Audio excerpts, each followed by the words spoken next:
Welcome to the Enlightenment Evolution Hour. I am your host, Rob Gauthier, the ET Whisperer. The Enlightenment Evolution Hour is a part of the Enlightenment Evolution Network.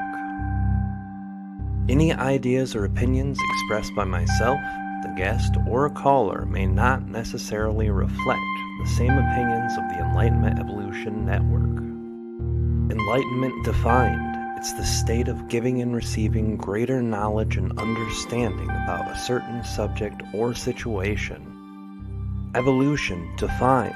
The gradual development of something, especially from a simple to a more complex form. So what then is Enlightenment Evolution? The state of giving and receiving greater knowledge as we develop from a simple to a more complex human being, living on Earth for our soul's experience.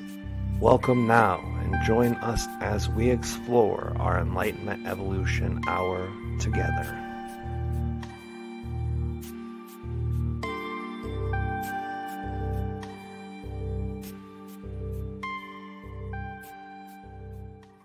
Hey everybody, this is Rob Gauthier, the ET Whisperer, your host of the Enlightenment Evolution Hour.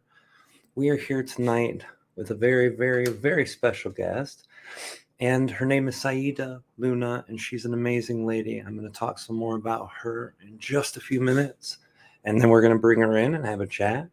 I wanted to say first, hello to all of you guys who are listening, hello to all of you who are listening later, and hello to all of you who are co-creating with us on some level, at some place, somewhere. We appreciate everybody as you're connecting through social media, as you're leaving comments on YouTube or Facebook.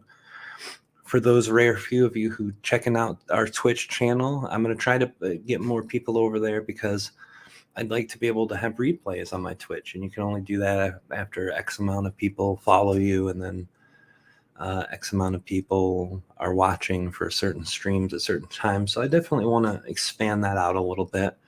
I think it's good to be on Twitch. It's a platform that's really got a lot of great people there with a lot of different things. You can find pretty much whatever you want over there too. So it would be really nice to do that. But thank all of you guys for being here. And thank you guys for participating. I know it's been great. We're going to have question answer time at the end with our guest if we have time tonight. So listen up. If you hear something that you're interested about, feel free to write down your question and save it up for the times that we're taking questions and send it through. Also, I want to give some announcements for some upcoming shows for the Enlightenment Evolution Hour. Next week, actually, holy moly, time is flying up on us, guys. Next week, we have Wendy Kennedy. And Wendy Kennedy is a good friend of mine, a very well-known channeler who's been doing this for a long time. Probably at this point, over 25, maybe even up to 30 years. She's an amazing lady. She was featured in the Tuning In documentary, Tuning In Spirit Channels of America. I know the Tuning In had multiple installments. The last one that had myself featured on it. Excuse me. But she... and the version that she was on by far did the best, received in our community. It was really a special thing back in a time where people didn't really have access to as much of that information. So she's a pioneer, great lady, great person. We're going to have her next week. Michaela Sheldon, one of the few people from Michigan who also channel. She's from the eastern half of the state while I'm holding down the west over here. And she's an amazing lady. We're going to talk to her. Sheila Seppi on the 31st of this month. An amazing lady. Me and her have been talking a lot the last couple of weeks. Big things that we're working towards together. Something that she's creating that I'm definitely going to be a part of. I don't know if it'll be ready to talk about when we talk, but if it is, we'll definitely share some of that there. If not, you'll hear about it as it comes. The 14th of September, the one and only Lee Harris from Lee Harris Energy. Great guy, great conversation. It'll be amazing. And the week after that, Kalina Angel. It's been such a great pleasure to have so many amazing people come on the show and be a part of our experience As you guys know, the past guests have been amazing, and everything's been real great. So give me 1 second, guys. I don't want to clear my throat into the microphone. So give me 1 second while I take a drink of water.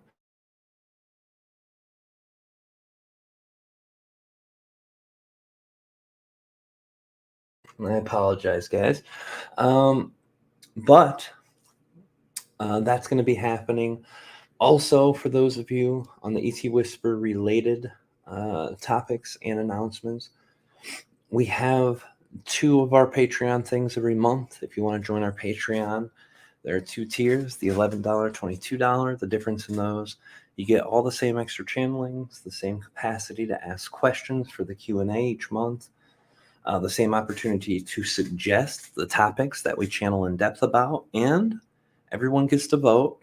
But the $22 people, if you're coming to our monthly events, if you're coming to other things that are paid, you get more money off of that as an incentive. So it's definitely a great place where a lot of extra channeling is brought. The last clip I played was one that was from one of our most recent channelings over there.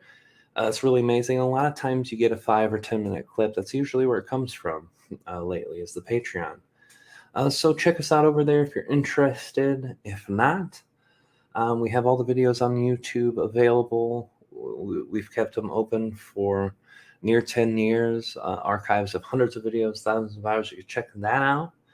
You can also come to our Discord channel. A lot of great people on our Discord channel, even including our guest tonight, one of the people who helps make that energy a beautiful one over there, and a great part of our experience.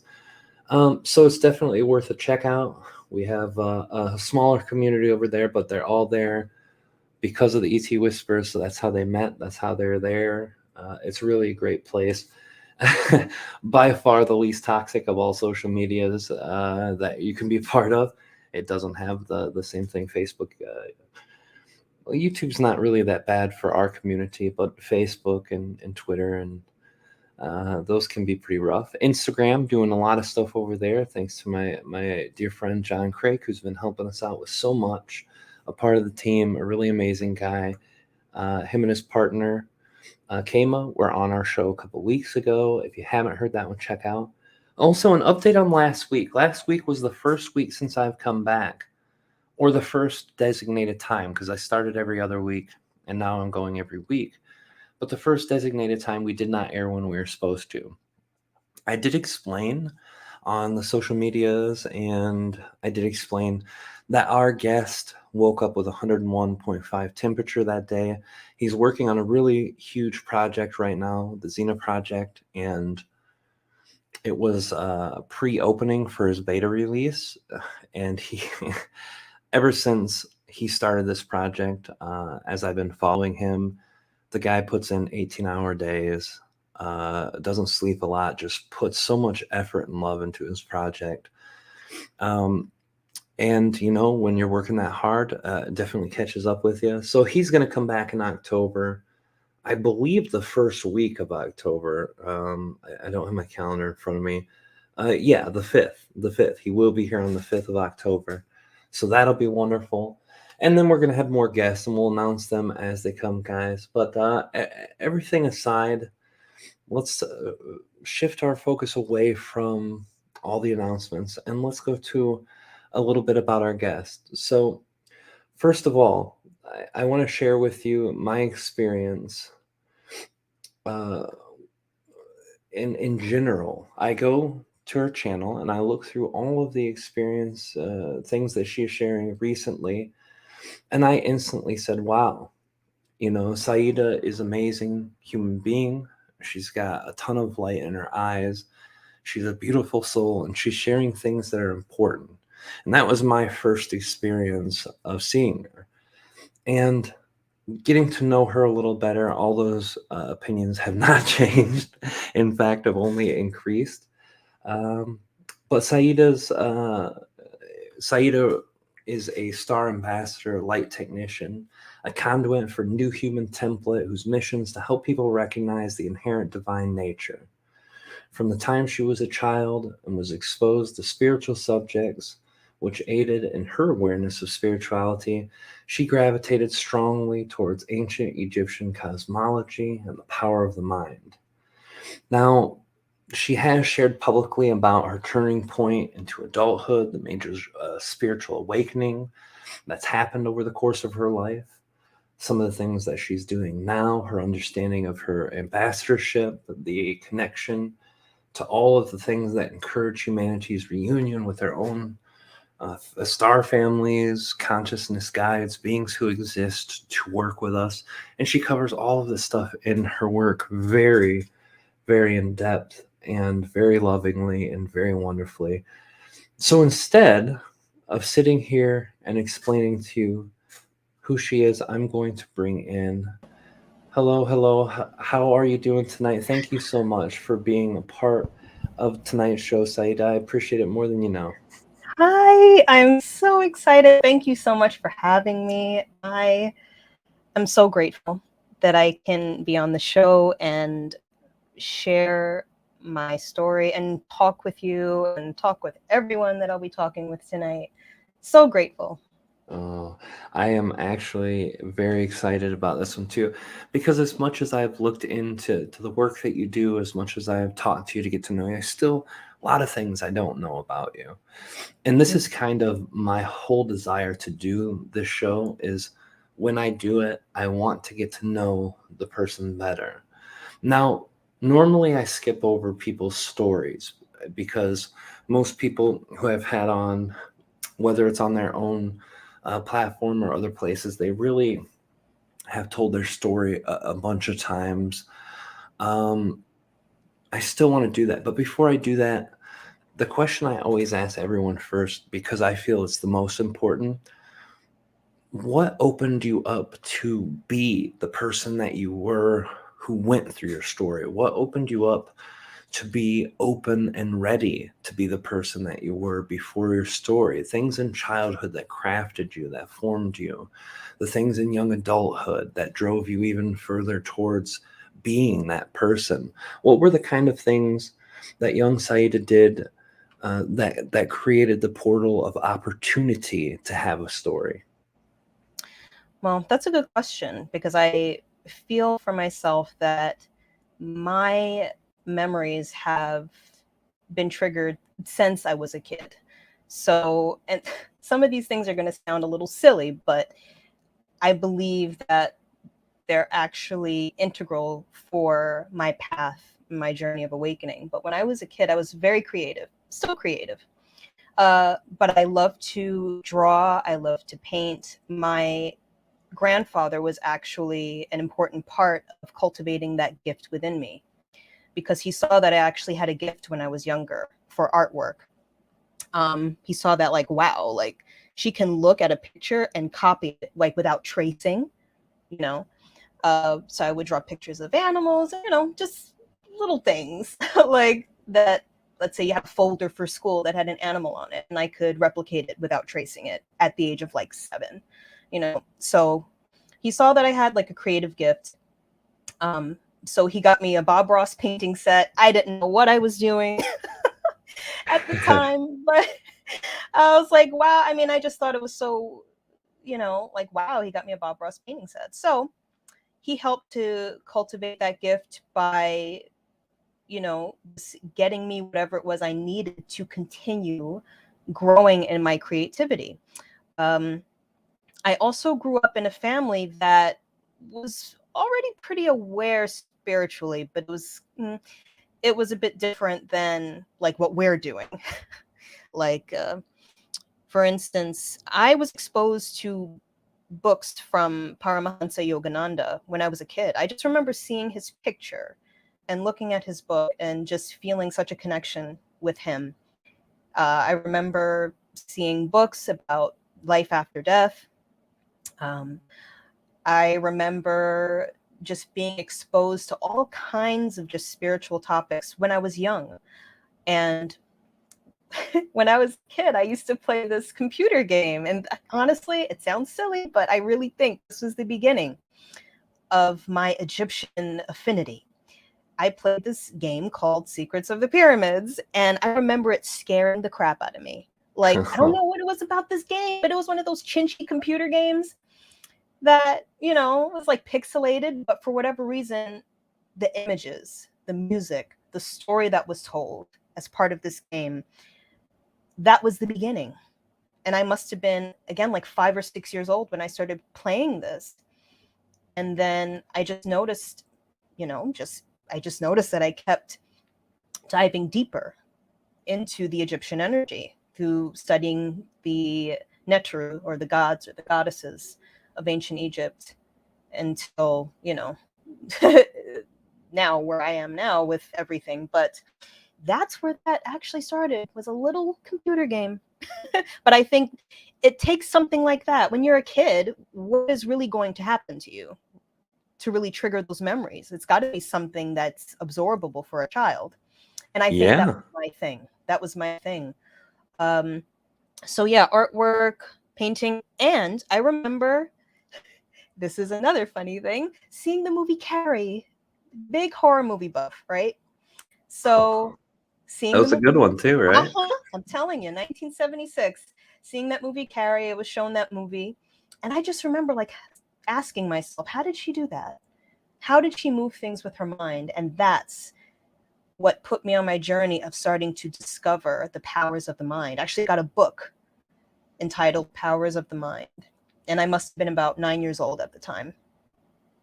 And I started looking through that book and starting to see, okay, how can I start developing mental powers?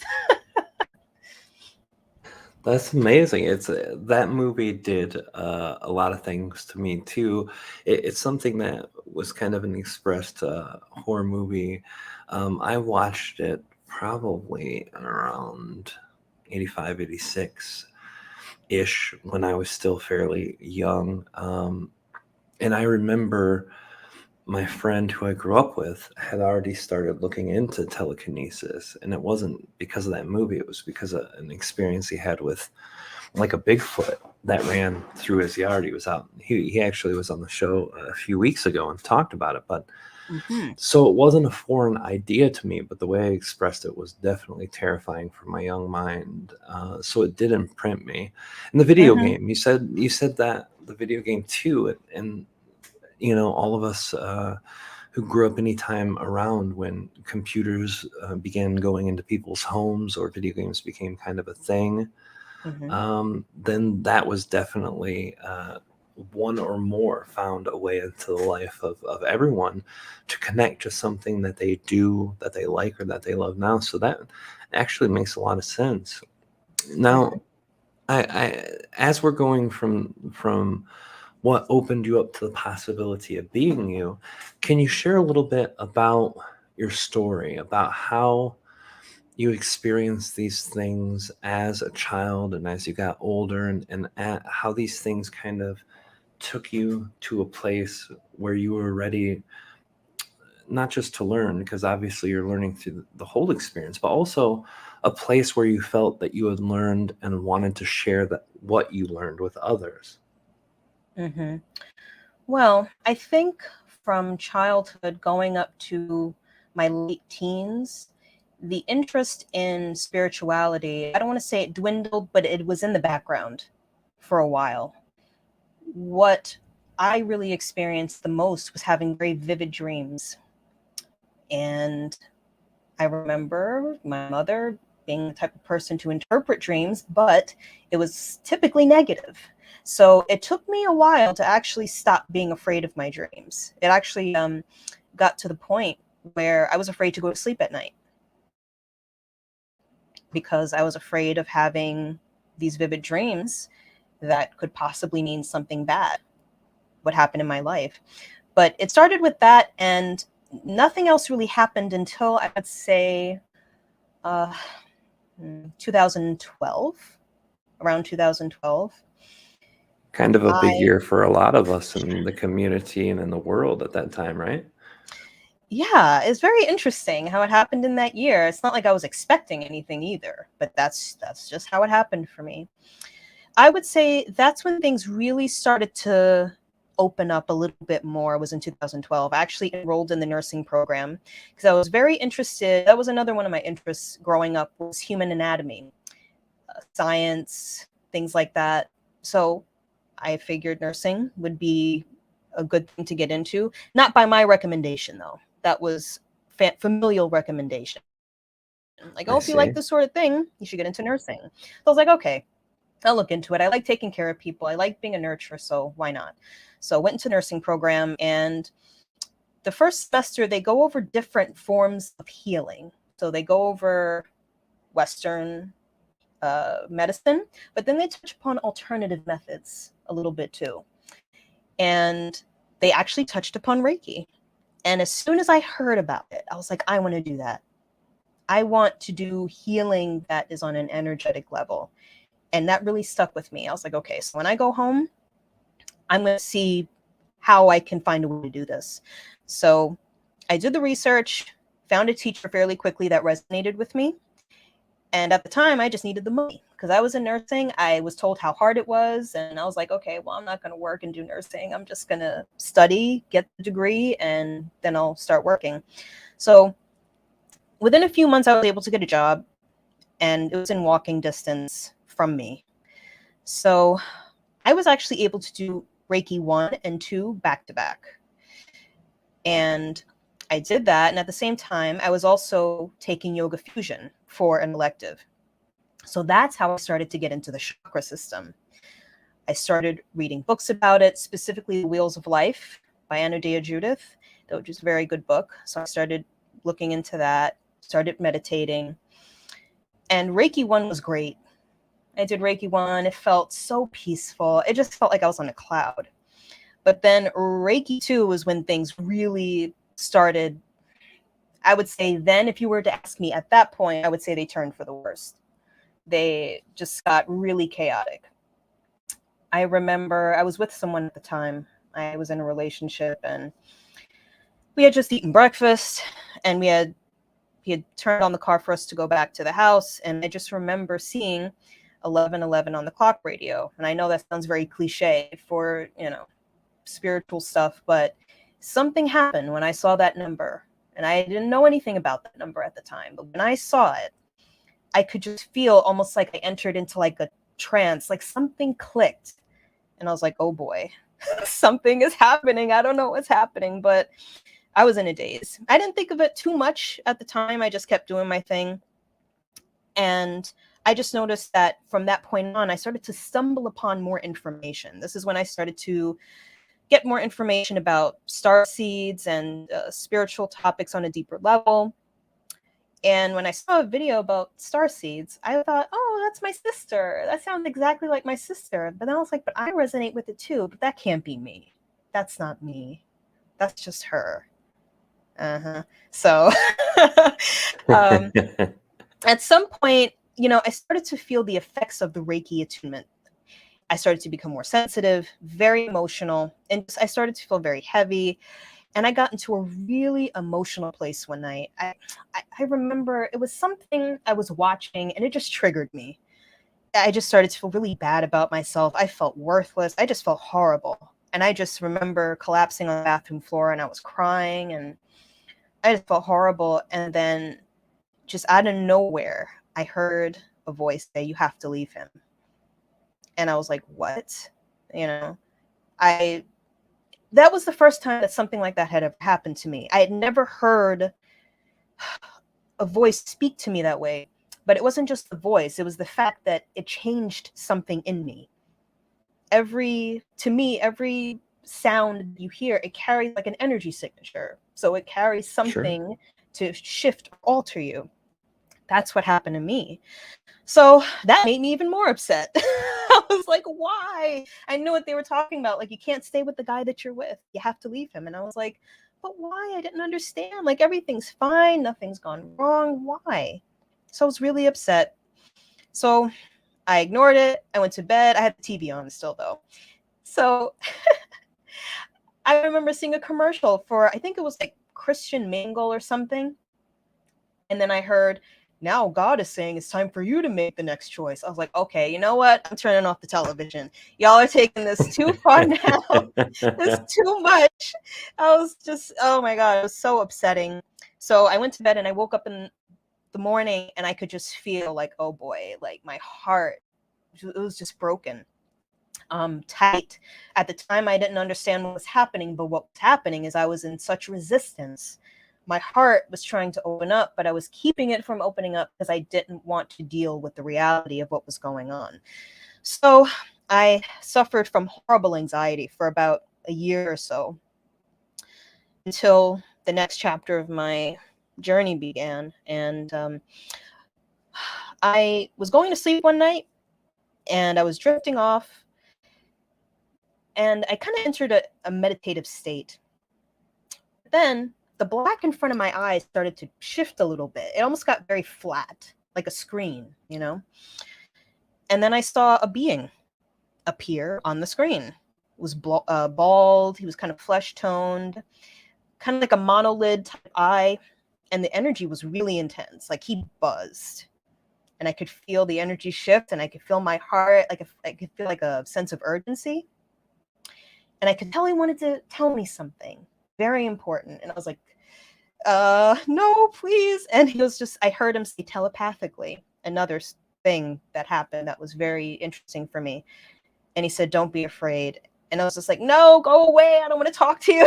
I don't want to hear anything else. Because for me at that point, I was like, I don't want any more bad news. I don't want you guys to tell me anything else that I don't want to hear. But by the time I sent him away, I felt like I regretted it. I'm like, but what did he want to say, though? I know it was important. It might have been bad, but now I really want to know. So time passes, and everything around me starts to fall apart. My relationships start to fall apart. Things started going weird in my romantic relationship. My familial relationship started to fail. Things became very toxic in my home, and it was to the point that I had to leave. I was preparing to leave, and I was going to leave slowly. You know, I was living with my mom and my siblings at the time, and I was going to leave slowly, but then things just really came to a head, and it just got really bad. It got really bad, and I was like, you know what? I just got to pack what I can right now and leave. And I called my dad. He came to pick me up, and I lived with him in his basement for about a year or so. Him and, you know, who he was with and his kid. Oh, God, that was something. Jesus. I bet. That was like, oh, my God. That was like, anyway. So Well, fast forward. as much as you love your parents or you don't, you know, if you have bad relations, either way, when you've lived on your own for a while and you have to go back, it's always rough. But then you're in a place with extra people on top of just your parents. Yeah, it makes it rough. Yeah, it was, you know, you start to develop your own way of thinking. And when you have to live with people, honestly, just living with people in general can be Yes. tricky. It Yes. doesn't matter how good the relationship is. It's just when you have to live with somebody else, there's a lot that you have to compromise, and there's just always stuff that needs to be considered when living with somebody else. But fast forwarding to 2014, I had seen a course called the Intuitive Counselor course, and I signed up for that. It was another one of those situations where I knew I wanted to do it, so I found a way to get the money. Didn't have any issues getting the money for that. And once I did that course, that is when things really started to open up for me psychically. I mean, it got really intense with my third eye opening, and I would go to sleep and I would feel myself leaving my body. I mean, things really started to amplify really quickly once I started doing that course. I had another visitation around that time. I had two visitations. One was brought through by my teacher, who said it was a week where we were working on mediumship. So she said, you know, if there was anyone that you want to get in contact with, then, you know, just let me know. But at the time, I was like, let me see what happens, you know, who comes through. And she said, well, you have someone here from the Pleiades, and he says he's been trying to get in touch with you for a while. And like when she said that, my heart dropped. I was like, oh my God, I think it's the bald headed guy coming back from a couple No. years ago. So she said that he says that they're here supporting your mission. Then the mission that you have is to help people see that they're beings of light, to help to fight war, famine, and any issues on the planet. And from then on, I was like, wow, okay, so this is real. This is getting real now. So from there, I started to dig a little bit deeper into my star origins, and I got a session from one of my mentors, and she linked me to several star nations. That was very interesting.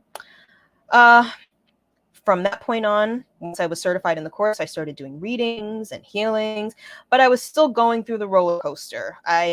That relationship that I was in eventually fell apart.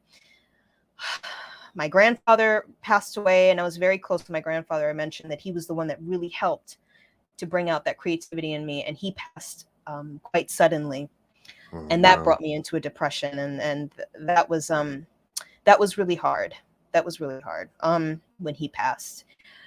So everything started to get better and worse at the same time. Just like, at the time, that's what I would have told you, is that things are like, it's a roller coaster for sure. And then around 2015, I started to get even more visitations, but this time it was more so from the goddess energy. The Hathors came in and they helped to activate the minor chakra on my hairline.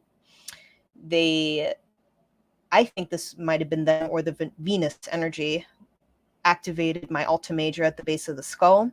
So I started being transported to areas of Egypt that were relevant to me, but I didn't understand how at the time. I understand now, but at the time, I didn't know. But I was like, okay, why are you showing me this? Why are you taking me to these areas? But it's because I've been there.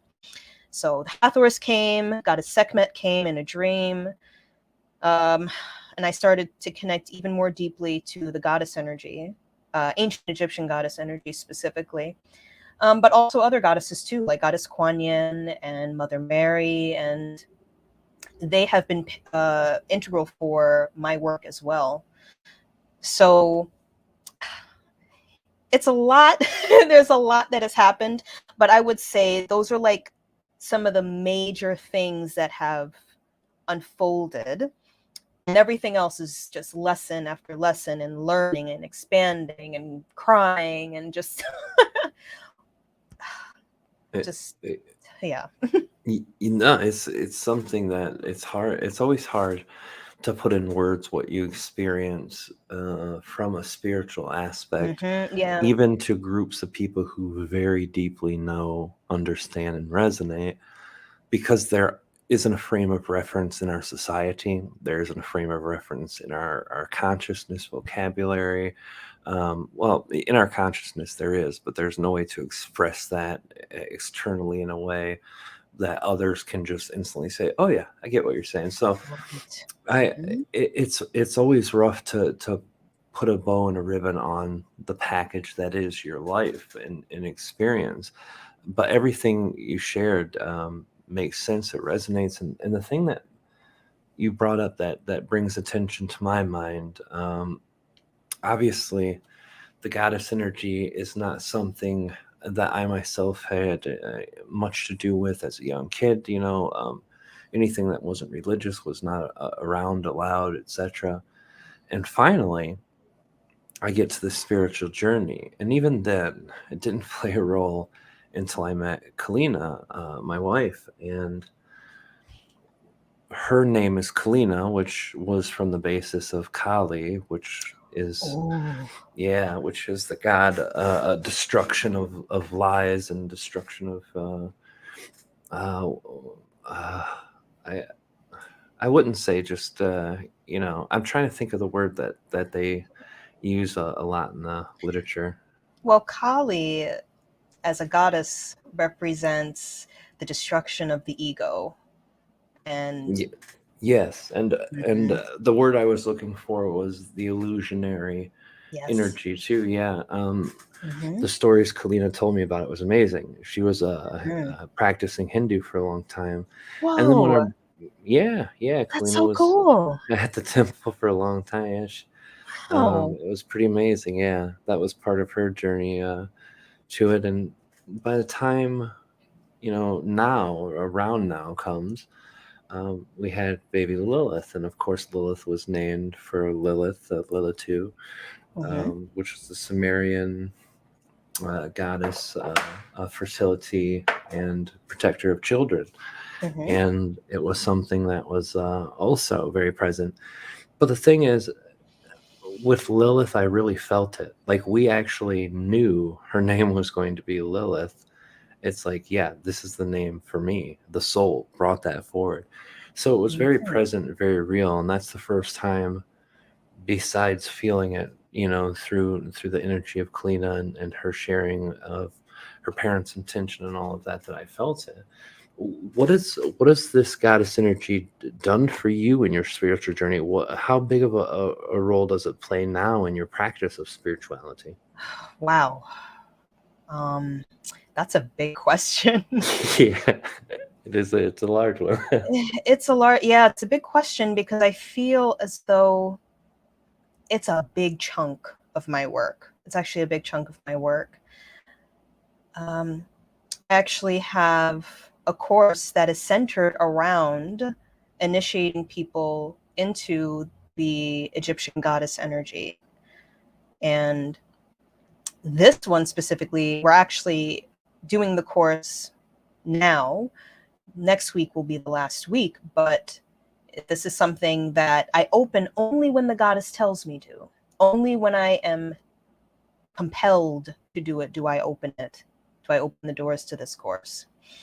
And it's this one specifically has been really intense for all of us. All of us, not just the ladies in the course, but for me as well. So to answer your question, I feel to work with the goddess, it basically guides a lot of my life. So I feel when we work with the goddess energy, it brings us into a space of flow, and it brings us into a space of allowance and receptivity. That's what it's done for me. Because I think with my upbringing, I was brought up in a space that was actually quite masculine. I was actually, and I think this is a lot of women actually, is that a Sure. lot of women were taught to be very masculine in the sense, when I say masculine, I mean in the sense that it's a doer kind of approach to life. It's not intuitive, it's not in touch with the body and the emotions and the natural cycles of life. Is just, okay, this needs to get done and it's going to get done. When the goddess asks us to approach life with a sense of intention and attention to what we're feeling and what we're being guided to do. And sometimes that might not necessarily fall into a certain schedule or a certain box or structure. Sometimes it just, okay, this feels right. So this is when I'm going to do it.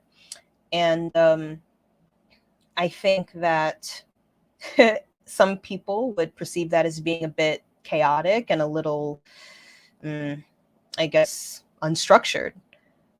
But it's helped me greatly because I personally, before I really started embodying this energy, I noticed that when I was living my life more so based on strict discipline and having to do things on a schedule, I was very good at being disciplined, like with my workouts and everything that I did.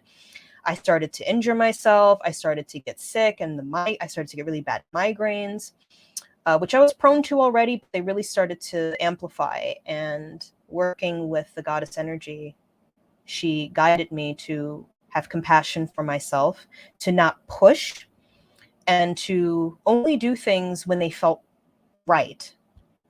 And that helped me a great deal. And now, of course, I had to face some fears because I'm like, oh, well, if I stop working out 5 days a week, I'm going to put on weight, blah, blah, blah.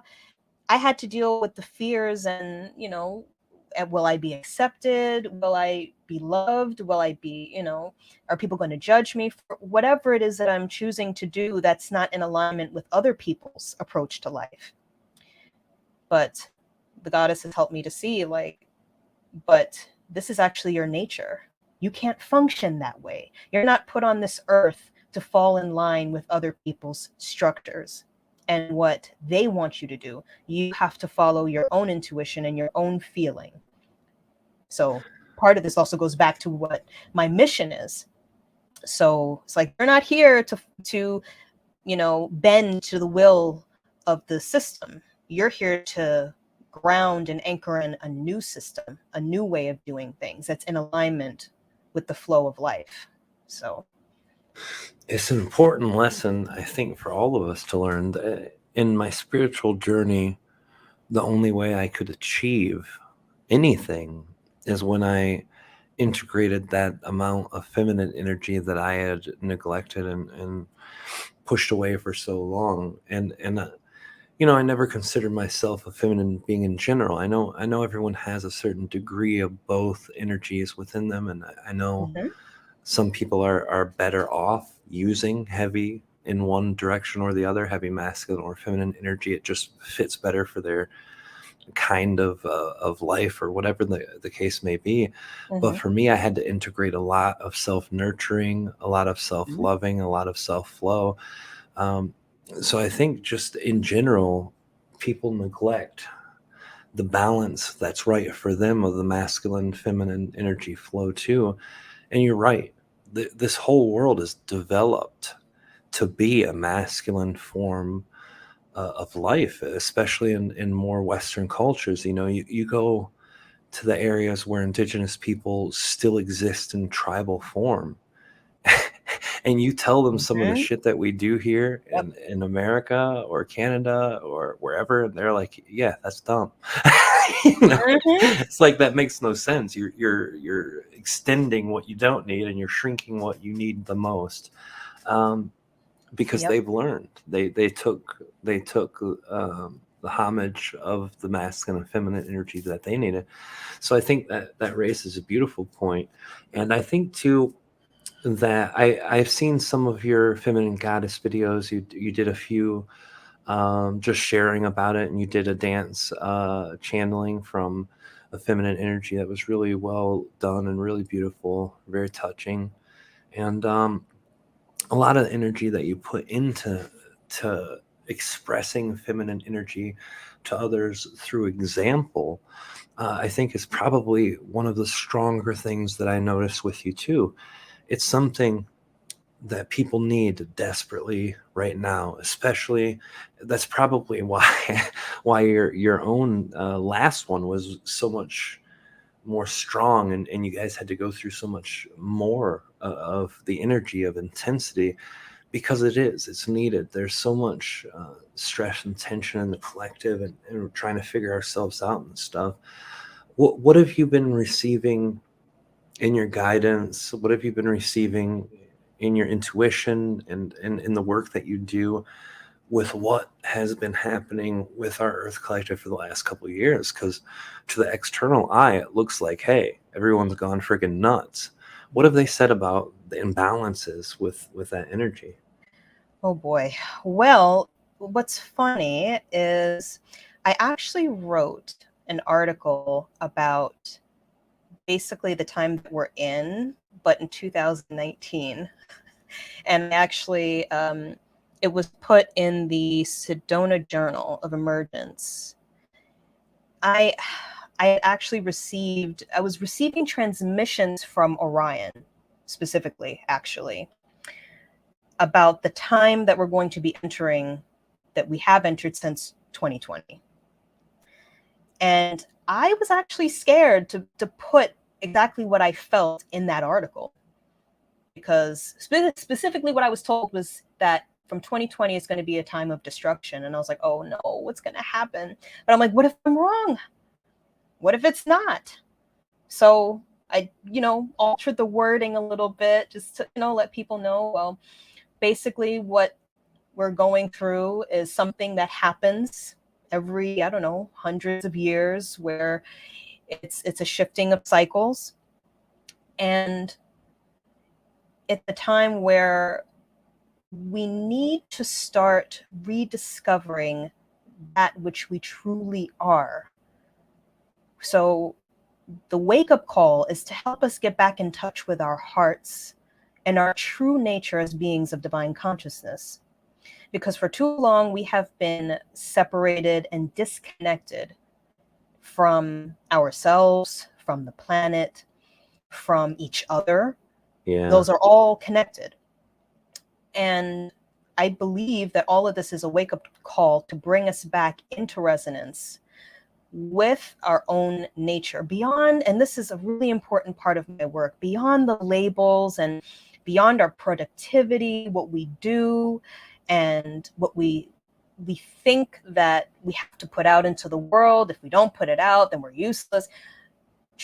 Going past that, and again, moving beyond strict structure and doing things because we feel like we have to, or else, or if we do, like, let's say we engage in self-care. Typically, people do it for the purpose of being more productive. So I rest so that I can work for 10 hours straight. I rest so that I can be worthy of receiving, whatever. Or actually, no, let me rephrase that. I work for 10 hours a day so that I can be worthy of a rest period. It's like, no, you're a human being. You're valuable just as you are. It doesn't matter what kind of work you're doing, how many hours you're putting in. And I believe that a lot of what we're going through right now is to bring us back to that reality of that which we truly are. This is something that I affirm for myself on a daily basis. Something I say is, I align my heart and my mind to the truth of my existence. And the truth of my existence is that I am always loved, always supported, always abundant, always cared for.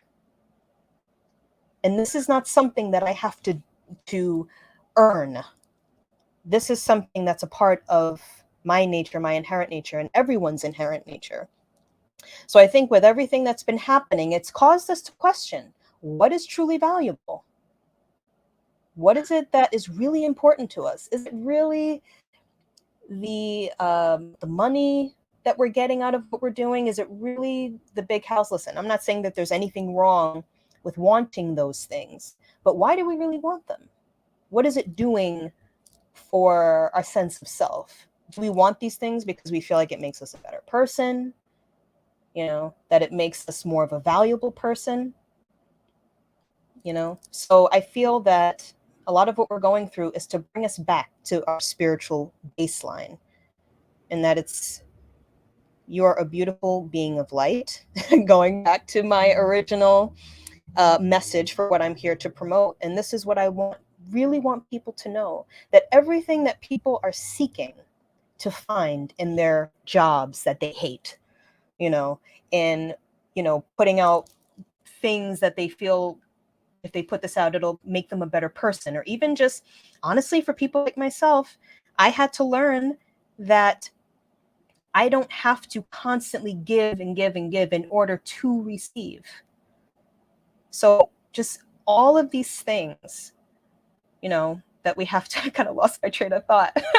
But basically what I'm trying to say is that everything that you're seeking and all the action that you're putting in is what you already are. You don't have to earn that. You were imprinted with that from your conception, even before that. It's an extremely powerful expression and extremely powerful words and feelings behind it, because most people don't feel that they're worth the finances that they receive. You meet people that won't ask for a raise in a job that underpays them tremendously, because they're like, well, I haven't put in my dues. I haven't done this. I haven't done that. People, I haven't found someone to love because I'm not worth loving, It's very, very drilled into us, isn't it? Yeah. And that's actually, you actually bring up a good point. In the financial sector, that was actually a big lesson that I had to learn, that I'm still kind of learning for myself, is to allow for other forms of abundance to manifest in our lives. It's not just about money. And I had to learn a very harsh lesson about being specifically focused on abundance manifesting as money. So what did the universe do? They actually stripped me of my tendency, of my ability to focus my attention on money as the origin of my abundance, when really the origin of the abundance is not the physical money. It's just one manifestation of abundance. So I One had of to many possible ones, right? Exactly. Yes, one of many possible manifestations of abundance. And I do think that for many people, that is something, and I actually wrote a blog about it on my website, about what it is that we may need to reevaluate in the times ahead, because there's a lot of shifts that are happening, food and finances, and people need to be open to accepting different forms of abundance. They need to be open to accepting help and assistance. That's something that I had to be open to accepting, because growing up, I was independent, and independence and doing everything on your own was seen as something that was admirable. You know, if you can work yourself into the ground and do everything yourself, you know, you're a good person. But it's like, no, you're actually killing yourself. You know, you have to allow people to support you and help you. And there's nothing wrong in that. There's nothing wrong with receiving abundance just for the sake of receiving it. You don't always have to do something in return. And when you give so from your heart, not because you want to get something back for what you're giving. Yeah, that's it. That's a huge life lesson. I think a lot of people have been going through in the last couple of years, but a lot of people, one point or another of their spiritual journey, they bump in to the have to give from the heart. But the thing you said about all of the time and energy that you put into it's something that I've thought about a lot. Time seems to be something of a resource to me, and um, it's part of raising kids. You got to put in time, energy, love with them so that they get what they deserve from the people who they deserve it from. And that's part of it, right? But it's also got these old teachings that were handed down to us by our parents. And me and William talked about this, William Stowell, on the episode he was on with me. These masculine male beings from our generation's parents said, shut your mouth, put your head down, and just do it. And if you had a really good teacher, they would tell you, be your own boss. And that was one of the more things. But the masculine energy has tried to reproduce that to itself over and over and over again. And today, we've got people in my age group looking at the Gen Zs and millennials and saying, hey, these kids are being lazy. They're not doing what they need to do. Why don't they get a job? But it's like, Oh boy. what are they figuring out that we couldn't figure out when we were young, Yes. because we weren't Yes. told? And God bless my dad. My dad was literally one of the most loving, kind human beings. I've always considered him a great teacher, my best friend, love of my heart. When he passed away, it was just devastating for me. But he taught me what he thought I needed to know, and it did. It served me for a time. But it's a very, very painful execution redone over and over through generations that's really caused our Earth collective more problems than it's needed. Yes, absolutely. And as we were talking about previously, the earth is severely deprived of the goddess energy, the unconditional love that regardless of what you do or you don't do, that you are Very much. valuable. You know, we really are severely deprived of that. And the way that the earth has suffered because of the deprivation of that energy is just very clear. We're all suffering because we are lacking the love of the goddess in our daily lives. And it is definitely a difficult, what you were talking about with pretty much shifting the paradigm of the approach to life, which, is like 9 to 5, go to work, make your money, come home. and basically deprive your soul of joy. It's like back then, joy didn't matter. You had to Yeah. survive. Sacrifice. It's a Mm-hmm. sacrifice to make everyone around you happy, which is Exactly. another masculine burden that was kind of pushed through these generational beliefs too, that you're responsible for everyone's well-being and happiness in the household, Right. giving the kids and the females in the house no responsibility for their own happiness, but also no freedom to find their own. Right. Right. You It's know, definitely a paradigm that I'm glad is shifting. yeah, me too. Yes. It's definitely difficult because there are a lot of people really are still stuck in that mind frame and don't even realize it. I feel even with the spiritual community in and of itself, we're still kind of stuck in that paradigm. We're still kind of on, as my brother calls it, the hamster wheel. A lot of us are still stuck in it, where I feel like the spiritual field is still kind of put together in such a way where capitalism still benefits from it. Oh So yeah, for sure. it's still very limiting for people. So just to share this very briefly, a few years ago, I told you I was doing readings for a long time, but then I got to a period where I actually felt like it was time to stop. And I'm like, what else am I going to do? And I've noticed that a lot of people feel that way. Now, I'm very perceptive. So, like I said, I've been doing readings for a long time. So, one of my strongest gifts is being able to perceive people's energy. And I can see people doing readings, and I can see that they're stuck, that they feel like they want to move on, but they don't know how else to do it and still, I guess, appear, quote unquote, appear spiritual. But what I want to share in relation to that is that spirituality doesn't have to look a certain way. It doesn't have to fit into a certain box. Um, the way that you express your spirituality is you just express yourself. What is it that's in your heart? What is it that you really desire to do or even just be? You don't even have to do anything specifically. It's about what it is that you desire to live. So after a period of time, I had to start exploring, okay, what's the next step if I'm not going to be doing readings? And basically, what it is, well, I had to start embodying my work. So instead of picking a field to work in, I just started embodying my work by basically expanding into the fullness of who I am as a person. So this is why it's hard for me to actually pick labels.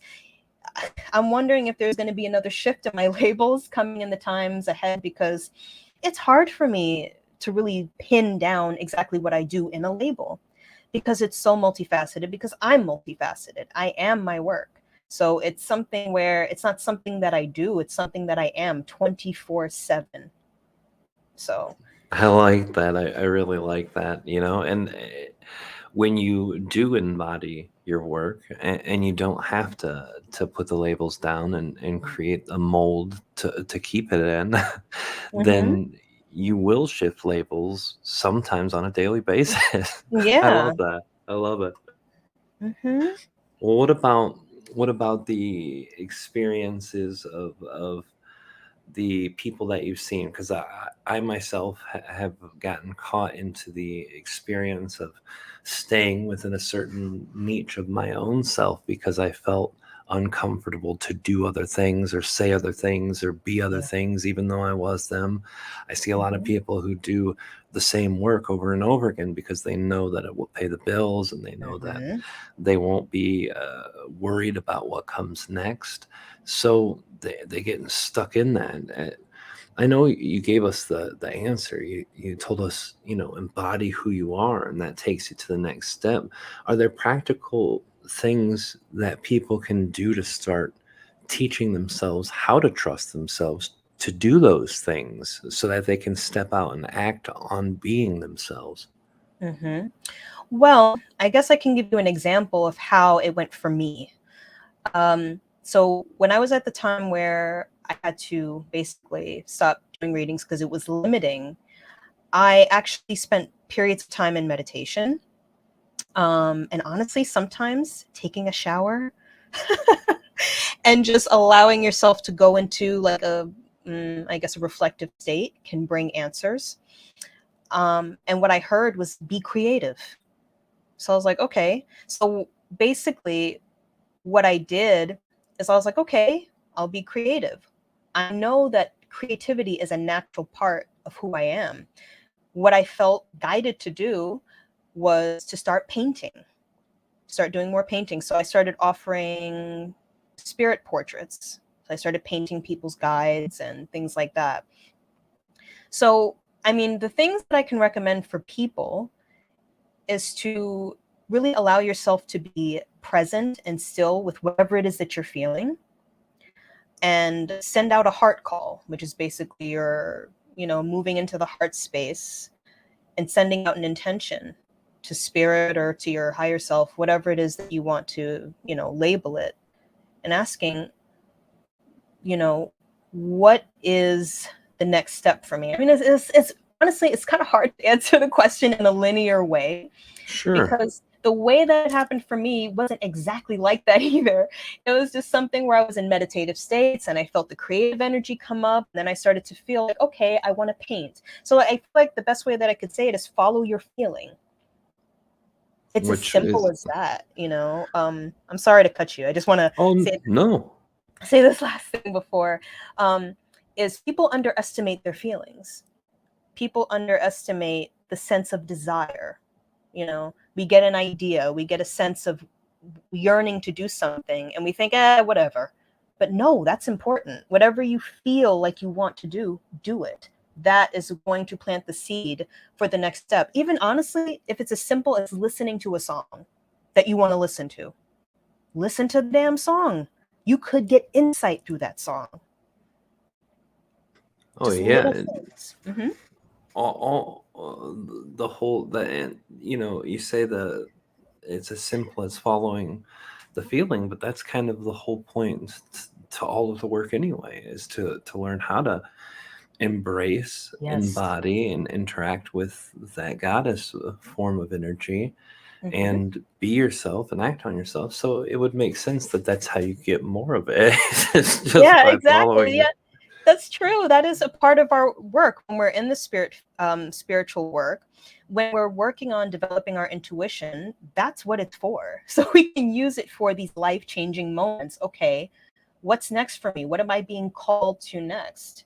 You know, um, that's actually a good point. Now I'm like going off here, but I noticed for myself as a reader that I had to get out of the mode of consulting my guides for information. It almost became too much like I want them to tell me what I need to know. But it's like, no, what do you want?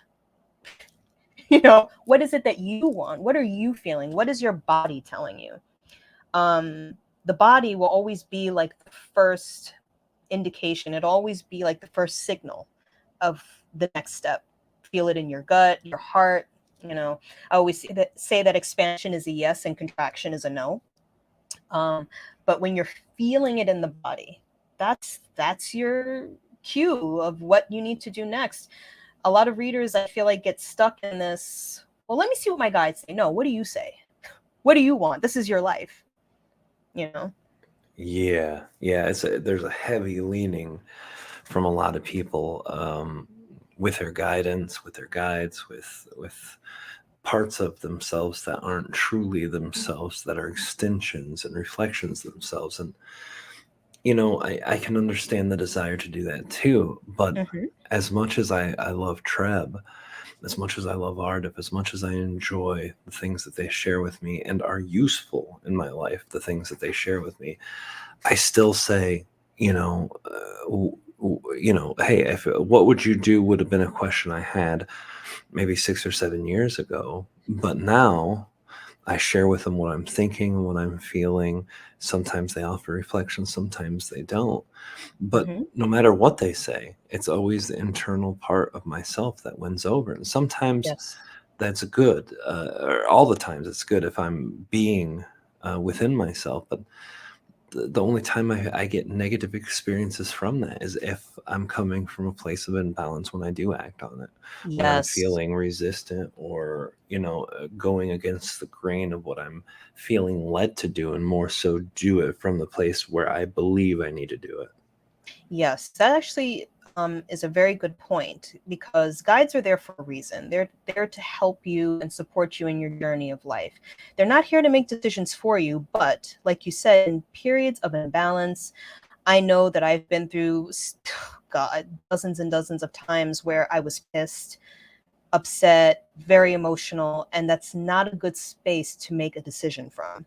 So at times I've had to let myself just calm down, bring myself back, finish complaining for 10 minutes, then, realign myself, ground, balance, whatever it is that I need to do. And sometimes I do need my guides to help me with that. Like, just I thank them as if it's already done. Thank you for helping me to have clarity in the situation and helping me to see what serves my highest and best interests. So they're definitely there as a support. But like you said, at the end of the day, it's your decision to make. Sorry, I went to hit unmute and I didn't get it quite quick enough. You're absolutely right.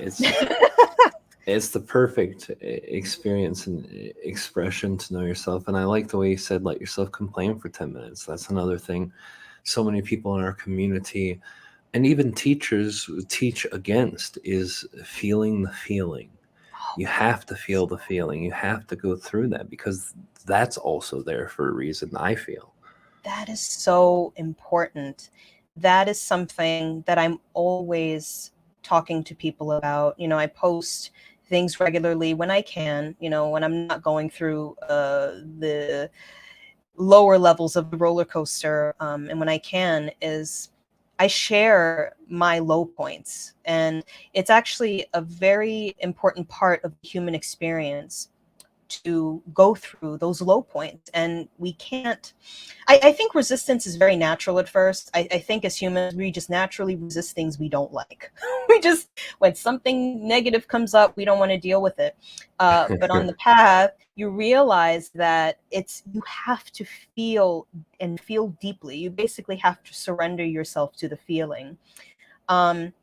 And it's not even really something that takes effort necessarily, but it does take a shift in perspective. You actually have to, it takes more energy to not feel than it does to feel, to resist Yeah. the feeling rather than to feel it. But feeling deeply is actually it's a very feminine goddess aspect, is to allow yourself to feel and embrace the full spectrum of human emotions. This is how we're able to ground into the physical human experience. And this is what lays the foundation for what a lot of people are desiring out of the spiritual path, which is, embodying the divine self and all of these abilities that people are looking for. That can only come when you allow yourself to be human.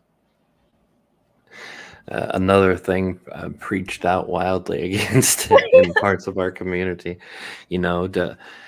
you can be perfect, if you just do A, B, C, follow my course, whatever the case is. Mm-hmm. The thing that frustrates me, and I've spoken loudly and frequently about this, is that a lot of people who are perceived as teachers in our community, and I don't even like that term. I think Mm-hmm. we're all teachers and students, but the thing is, the whole concept of I am perfect. I feel no pain. I go through life with no problems. And it's bullshit. That's, Mm-hmm. I call it every time I hear it. I'm like, that's bullshit. You might not deal with it in negative or toxic ways anymore when you teach yourself how to allow and how to go through and how to be the person you want to be, or whatever Mm-hmm. formula you have for that better version of yourself. But there's no way that you go through every day without getting pissed or upset or frustrated Mm-hmm. or sad, or whatever the case is, at least once, and if not once a week, once a day, once a week, or once a month, something. But to Yes. pretend that is harmful to our community, because then people say, guess what, this guy is perfect, why can't I stop getting upset, why can't I stop getting Yes. sad? It's like, dude, Everyone goes through these things. If you're a human, Mhm. it's part of it. And I never thought of it that way, that you just shared about grounding into the earth and being more part of the earth experience. But that's absolutely it. That's exactly why we Mhm. go through it. It makes perfect Yeah. sense. Yeah, absolutely. It's one thing I want to share in connection to what you just said is I've personally noticed along my path that I've had to deal with a lot of emotional baggage. I've had to really sift through a lot of emotional stuff. It was really hard at the beginning to deal with some of these things because I was in resistance to the emotions. I was really like, I was having a hard time navigating through them. I didn't know how to deal with them. I was scared because there are certain things that you kind of have to relive in order for you to fully clear or integrate the experience. So I went through a lot of resistance with my emotions at first. Uh, Over time, that got easier, but that didn't stop me from feeling the feelings. What did happen was I was able to integrate enough so that I no longer resisted what I was feeling. So basically, what started happening is whatever feelings came up, they would come up, and then as quickly as they come, they'd leave because there's no resistance there. So the emotion comes up, it does what it needs to do. You know, you feel what you need to feel, and then it passes. Um, but you're a human, you're going to feel things all the time. That doesn't stop the experience. Being like going through the spiritual journey and evolving or whatever doesn't stop emotion. It still happens. It's just we now, when you get to a point where you stop resisting, now you don't demonize what you feel. You understand that it's just a natural part of life. Whereas before, you might have, there was a lot of attachment to the emotions that would come up previously, you know. Uh, but then you get to a point where it's like, yeah, this sucks. So I honestly, I shared it on my YouTube and Instagram and everything that I just went through an hours long crying jag, and it was horrible. It was horrible. But if I, you allow yourself to just grieve instead of feeling like, oh, well, I shouldn't grieve and I shouldn't feel, like, no, feel it and let it do what it needs to do so it can pass, you know? I commend you for sharing that too. Everyone in the chat's talking about the state of being raw. When Kalina said you had to be raw, showing yourself the raw version of yourself to people who built expectations to see people in your position as a perfect, enlightened teacher who's here to guide us all through these things, instead of, hey, the human who is insightful and has amazing things that they can teach us, and hopefully we can teach them something by spending time. Well, whatever the case is, Mm-hmm. when you share yourself out there in that way, it's commendable, and that's one of the things that I really appreciated about you, is sharing that it's not meant to just be easy, that the law of attraction, that spirituality, that all of these metaphysical concepts can be put into this area of energy where you're going to have to deal with feeling the feelings of negativity, resistance, and all the things that earth has to offer. If not, you're not doing it right, in my Right. opinion. Yeah. I mean, that's honestly, I think people have certain expectations of this journey. I've watched different spiritual guides, mentors, teachers, whatever, and they do kind of like a question answer thing. Sometimes it's called the satsang, and you can tell that people at some point want to be able to get to a point where life is not life anymore. But it's like, no, life is still life. Whether you're enlightened, whether you're this or that or awakened, whatever, life will always be life. How you perceive it might change, how you perceive the experience might change, but life is going to be life.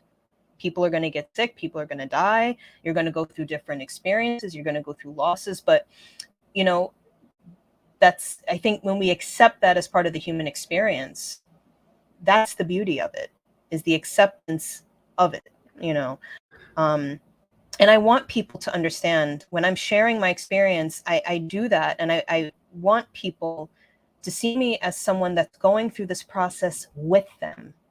You know, I've been through enough that I can help you and guide you. And, you know, I've been through this before. I understand what you're going through. I can guide you, but know that I'm not sitting over here just twiddling my thumbs and, you know, floating on a cloud. Like I have to go through this life just like you do. So I'm in this process with you, holding your hand and supporting you all the way. That's the purpose of my work. Absolutely. And I think it's weird personally when our community has expectations that that that it's not going to shift or move. If you say enlightenment is this thing, this area that perfection exists, would you really want to stay there forever? Would you really want to go through Mm. this place where nothing shifts and everything is always the same? I always find it extremely interesting to talk to Trev and Arif about their versions of adversity, Mhm. because Arif said long ago to me and to everyone is adversity is the triggering for you to find yourself. It's the triggering that shows you the real you, and it's something that you go through, overcome, go around, however you want to do it, in Mhm. order to find the next level. And I'm like, adversity, I mean, you guys are fifth, sixth dimensional or sixth density beings. What do you go through, you know? I Uh-huh. swear to God, Artist says, he said, well, an example of our adversity is often when we're going to meet with another race of beings and speak to them, we might meet another race of beings before going to see them. And I'm like, that's not adversity. He goes, no, it's not planned, and it's directly between what we're trying to do and what we're doing. You know what I mean? I'm like, okay, well, I guess that's that's your guys's the whole thing. That And is people funny. want that as adversity, you know. Well, if I had an unplanned guest, that would be great. But would it? I mean, would we love so strongly those that we love? Um, we feel the joy of succeeding in something that we want, or something that we're investing ourselves in, only because we know what's the opposite of that, because we've been through that. If we succeeded all the time, every time, to me, I think it would take part of the fun out of it. Yeah. Yeah. I think that actually I can expound upon that a little bit. Is I feel that uh, when we talk about like joys and things that really bring us to points where we're so happy and we're so elated, people don't understand that that can actually be exhausting because it's actually such a highly emotional state. All because it's not negative doesn't mean that it's not taxing, you know? So something that triggers joy all the time can be exhausting. And also, it doesn't offer variety Yeah. for human experience. Well, think about the best thing in the world that you can have. You know, a lot of people love food. They love sex. They love Food, movies. Right? Yeah, absolutely. And what food. happens if that's the only thing you did all the time? Well, if it's food, then you'll end up having some major issues. But even if it's going for a walk in the park, having sex, whatever the thing is that people really put a lot of their energy behind and stuff, if you did that all day every day, would you enjoy it the same way? You know, and that's kind of to my bigger case. I think it's absolutely important to cover the aspects of life by going through them, as much as it is exploring those aspects of yourself. Because as weird as people can be, and I'm one of those weird people where I could eat the same dinner every day for months. I could Oh, yeah, I could do the same thing over and over and over again. There comes a time where I'm like, well, this is just my comfort programming, or just my mode of autopilot. To, hey, we gotta break this up somehow, to in order to have a newer, better experience. You know what I mean? So oh, You brought up one of my favorite topics, food. I know this has nothing to do with anything. But hey, I guess I could relate that to spirituality because I know that people think that you have to have a certain diet. You know, a lot of the restriction around spirituality, you know, you have to eat this way and you can only eat one type of food or you know, be careful of those kinds of restrictions. That stuff can land people in the hospital if you are following expectations of what spirituality is supposed to look like, even when it comes to diet. That's very true and very, very real. Kalina just said in the chat, not me, I'm the opposite of Rob. I can't eat the same stuff. See, she takes me out of that energy, and this is the beautiful thing when you're creating with people, that you can find that level of resonating on. She takes me to that level where it pulls me out of that, and I take her into a level where she can also have some form, not, I wouldn't say stability because it's not stability, but some form of structure because I have. And I don't even think I have structure, so this is a bad configuration of words. But to do the same thing over and over again to some extent without losing her mind, and that's a good gift itself too, I guess. So it's funny Now, how I'm that works actually out there. curious. Yeah. Now, you say you can have the same thing over and over. So, what's your favorite meal? Now, I want to ask you a question. Yeah, no. If I had to choose one, and it's funny, I haven't eaten this for a few months because I'm trying to clear up my diet and get back into my health. But my favorite all-time food, hands down, pizza. Oh, Yeah, pizza. yes, hands down. And You I can't. like the Chicago style with the sauce on Oh, top and the 4 inches of cheese with the toppings in the middle and the oh real thin yes, crust. that sounds. See, you can't have a podcast with me and not talk about food for at least a minute. That's a part of me. That's me. So if people deal with me, they must know that I'm going to talk about food at some point because I love food. I love to cook. I love to see people eat what I make. And I put You a like lot feeding of. others then? I do. You know, what's funny though? When I was growing up, oh my goodness, I was so scared. My fiance could tell you I could hardly flip an egg. I was so nervous to Oh, cook because I was like, what if people don't like it? But you know, once I started looking into recipes instead of expecting myself to just be born knowing how to cook, I was like, wait, no, right. I can do this. And then I started cooking all type. I was making Indian food, Italian food, Thai. I mean, baking. Man, it just. But for me, that's a part of my creative expression. Is cooking. It's beautiful. That's definitely an art. That's a creative outlet that also outcomes something that both you need and something that can brighten your day. Because as bad as food can be for us, when we take it really seriously and we overthink it, a lot of time it kind of ruins the energy of the food. I remember before I realized how bad Mm. food was for me, and of Mm-hmm. course, being much younger helped with metabolism.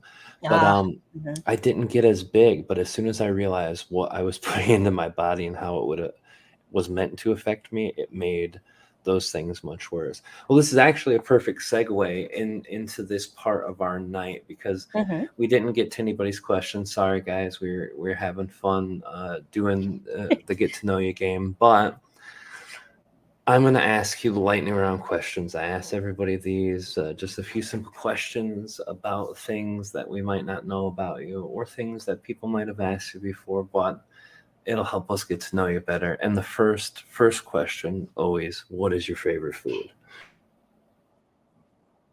Whew. Okay, I'm gonna go with pizza too. Yeah, I mean it's Pizza. a win-win-win, right? Yes, I love it. All right. So, what is your favorite color? Purple. This is crazy. I have not had that answer before. Never Really? before. Yes. Today I pre-recorded an interview that I'm doing in the future with a guest because of their schedule. Hmm. They also said purple. So today is Ooh. a purple trilogy day, right? That's Purple that's day. beautiful. A purple day. Let's see. What is your favorite place on earth where you go to spend time just for the beauty of the nature that exists there? Favorite place you've been, favorite place you've seen, any place that you feel drawn to as far as spending time in the nature? I actually have a park that's right around the corner, and I was just there for 2 hours today. And that's where I go to unwind, to connect, to expand into the oneness of life. So the park right around the corner from me is my sanctuary. Oh, that's so wonderful. And I just saw in the chat, Sandra Phoenix, actually my first guest on my comeback when I came Mhm. back. And he said his favorite color is purple, but I didn't invent the lightning round until after you came on. So you would have been the first match on the first show. Oh, That's great. So let's see. What is the other ones? What is your favorite band and or favorite song?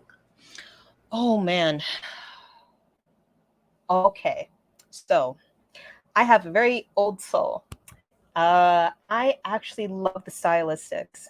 So this is like, music from the 70s. I love the stylistics, and they have a song by the name of You Are Everything. They're very romantic, soulful music from the 70s. So, Oh, that's amazing. And this isn't one of the questions, and you can tell me to shut mhm. up if you'd like, but you said two things today that is going to make me ask now. Um, well, I guess there's no other way to ask it but to ask it. How old are you, if you don't mind me asking you? I'm 33. Okay, because you referenced the 70s a couple times, and I thought that I remember you saying that you were in your early 30s. But when Hmm. you said you watched Carrie from 76, I thought you meant you might have watched it back in 76. Ah! And I was like, that would make you older than me. And I didn't, yeah. I was going to say you were very young for your age, you're very young of a group for your age. You still are, but if you Hmm. were 40, oh, Jesus. 47 or 48, even more so. So Oh, well, that's my funny. exposure to that kind of stuff, like the music, movies from that time, honestly, when it comes to like music especially, I think I fell off at around maybe like 2010 or something. I I mean, I'm open to the music of today, but I have such a sensitive and old heart that any music that I listen to, it has to stir my heart, it has to light me up, it has to do something for me. um and even movies from back then, I feel like had a certain charm. Something was different back in the day. So I still gravitate to things from the 70s and the 80s and maybe even further back. That's just what suits me. Yeah, and the same for me, but I think my age also has to do with the fact I laughed at my parents because they're like, well, I don't like your new music, guys. And my dad was a little bit more hip than my mom, and he like got into the mid 90s before he called it quits. Oh. Um, right, he got Call the into like the quits. mid 1990s, yeah, before he's like, no. And I always said, well, just older people can appreciate newer music. But there is a truth to that. There's a truth to the energy of when we were born, the time we were born, the essence that we have that. And when you're drawing back like that, it's very reminiscent of my own experience too. Growing up listening to what my parents listened to was amazing. So I grew up with a fifth. My dad was he was from the last like very tail end of the silent generation. My mom was a boomer. Uh-huh. So I got all the way back into the mid 50s of music, and I was like, Oh, wow, this is that's really a great stuff. beautiful time. Oh For yeah, like Buddy music, yes. Holly, and yeah, it was Hmm. good stuff. So Yeah. yeah, I'm about the same. 2010 is when I cut off listening to new music too, so I don't blame you there. Hmm. Um, Last question. because we're already at the end of our time here for tonight. But the last question before I have you share where we can find all of your work and material. Um, Favorite childhood memory. Oh, my favorite childhood memory. My favorite childhood memory. Oh man. I think that it's hard to pin it down to one specific memory, but I remember the time spent with my grandfather were really beautiful, not just because he was so supportive of me, but he was hilarious. He was hilarious. He was from North Carolina, you know, and he just had the most insane sense of humor. From what I understand, before I was born, he was quite a cold person. He was very cold because he went through a lot in his life. He lost a lot of people, including his wife. So his heart kind of got cut off a little bit. And then I was born, and then we just developed such a nice connection, and we'd go places together to the aquarium. So I think the memories that I shared with him are the best. Oh, that's amazing. Yeah, Kalina just said in the chat she grew up in North Carolina. It's a beautiful place. We actually do our Oh, workshops in Asheville because of the closeness to her family as well as the energy in that mountain range there. It's just such a potent energy in the crystals in the mountain. It's that amazing. must be nice. Yeah, it's definitely beautiful. So those are the questions. I'm going to be done putting you through the third degree of I was enjoying personalized it. So, questions. Well, we enjoyed it too. Everybody in the chat said it's a great chance to meet you and connect with you, uh, which I confirm. And one day we'll go in deeper at a later time for another show if you're ever interested or I would excited to do that. I would love to do that. I really hope that we can actually seriously consider, because I feel like we can go into so many topics of discussion, and elaborate on so many different things. And I feel like this went by really fast. I Oh, feel like it lightning flew bolts. by. It did. And that's always a mark of having a good time. I really appreciate you and your work, Kalina.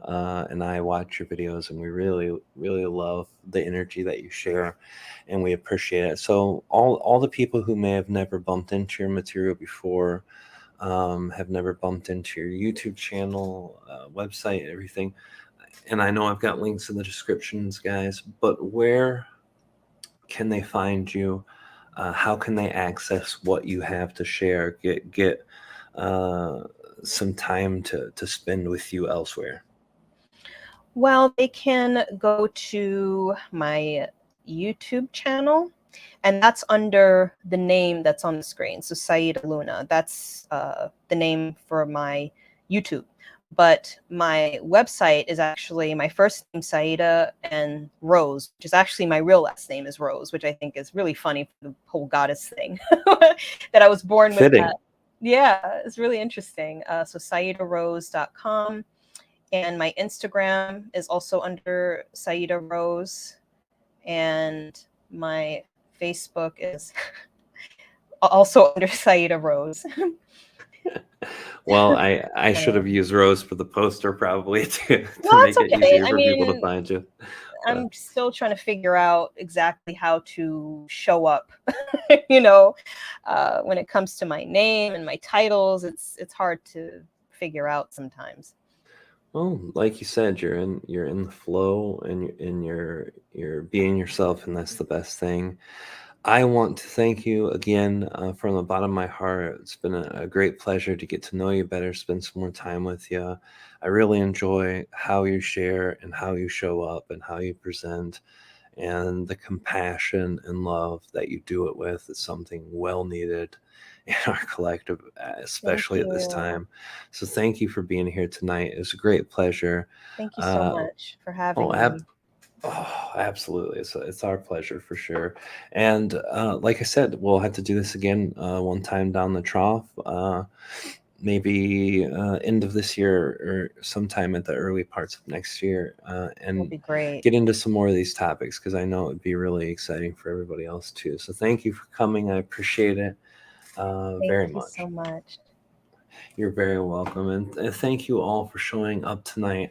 All of you beautiful souls, we love you so, so much. We appreciate your time, energy, comments, donations, everything that you guys share with us is equally important as what we're sharing with you. The energy of receiving is something that we all have worked on in the last couple of years, and I've been learning to try to receive as much of the compliments as I can and as much of the love as I can. And you guys give a bunch of it. Definitely, at one time in my life, I would have said more than I deserved for sure, but I'm accepting it and receiving it, and I appreciate you guys for giving. Sometimes I get caught up in sharing my excitements at such a level, I don't often stop to really express my excitements to tell you how much I appreciate you guys. Even though I say I love you and I appreciate you all the time, I don't stop and say, really, guys, what you guys do for us is so meaningful.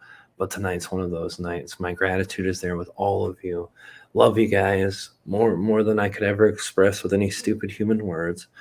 So thank you, thank you, thank you. And I love you guys. I will see you next week with the one and only Wendy Kennedy here, 10 o'clock p.m. Eastern Time at 7 Pacific. It'll be a great show, I'm sure. Wendy's a great lady. You guys will love it. And we'll see you every week at Wednesday, 10 o'clock Eastern, 7 Pacific. Thank you guys for showing up. Love you all. And we'll see you guys on the other side. Thanks again.